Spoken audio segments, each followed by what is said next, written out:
ទីបំផុតម៉ាស៊ីនត្រជាក់ Nova Nan Inverter Series បានលេចខ្លួនមកដល់ប្រទេសកម្ពុជាយើងហើយគឺមិនធ្វើឲ្យអតិថិជនអរគ្នាខកបំណងទេហើយការរងចាំក៏មិនយូរឡើយនៅប្រភេទម៉ាស៊ីនត្រជាក់ Nova ដែលជាស៊េរីចុងក្រោយឆ្នាំ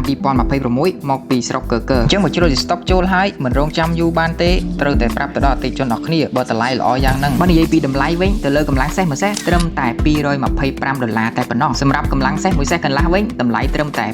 $265ទេបើចំពោះកម្លាំងពីរសេសវិញតម្លៃរបស់គេត្រឹមតែ$365តែប៉ុណ្ណោះបងប្អូនអតិថិជនអរគ្នាអើយតម្លៃធូរថ្លៃដល់ហើយរងចាំដល់ពេលណាទៀតឆ្លៀតពេលមកមើលបន្តិចក៏បានដែរអញ្ចឹងឥឡូវនេះទៅលើតម្លៃអតិថិជនអរគ្នាបានដកជាប់ក្នុងចិត្តហើយតែបើនិយាយពីស្ពេករបស់ម៉ាស៊ីនត្រជាក់នេះវិញលើសពីតម្លៃគុណនឹងទ្វេដងអញ្ចឹងទៅលើម៉ាស៊ីនត្រជាក់ Nova នេះមិនត្រឹមតែតម្លៃពិសេសទេបើកលេចមើលរូបរាងរបស់គេវិញការរចនាឡើងគឺទាន់សម័យស៊ីវិល័យខ្លាំងមែនតើស័ក្តិសមទៅលើការដាក់ក្នុងបន្ទប់ទទួលភ្ញៀវឬមកក៏បន្ទប់ប្រជុំអីគឺស័ក្តិសមមែនតើព្រោះហេតុថាទៅលើម៉ាស៊ីនត្រជាក់នេះគឺវាជំរុញធាតុត្រជាក់លឿនខ្លាំងតែម្ដងទៅលើការផ្គត់ផ្គង់តម្រូវការចង់បាននៃការត្រជាក់លឿនគឺត្រូវហើយម៉ាស៊ីនត្រជាក់ Nova បានបំពាក់មកជាមួយនឹងបច្ចេកវិទ្យា Fast Cooling Turbo គ្រាន់តែចុចគឺត្រជាក់ពេញបេះដូងតែម្ដងនិយាយពីភាពធន់ទៅលើប្រភេទម៉ាស៊ីនត្រជាក់នេះបំពាក់មកជាមួយនឹងប្រភេទ Golden Fin ជាស្រទាប់ការពារច្រេះពណ៌មាសទាំងកញ្ច្រែងខាងក្នុងនិងខាងក្រៅជួយឲ្យម៉ាស៊ីនត្រជាក់ធន់នឹងអាកាសធាតុក្តៅខ្លាំងនិងជួយបន្ថែមនៅការការពារច្រេះស៊ីបានយ៉ាងយូរអង្វែងផងដែរអញ្ចឹងប្រើប្រាស់ទទួលបាននៅទំនុកចិត្តក៏ដូចជាភាពធន់យូរអង្វែងតែម្ដងមែនទែនទៅលើម៉ាស៊ីនត្រជាក់មួយកូដនេះក៏បានបំពាក់មកជាមួយនឹងប្រព័ន្ធច្រោះខ្យល់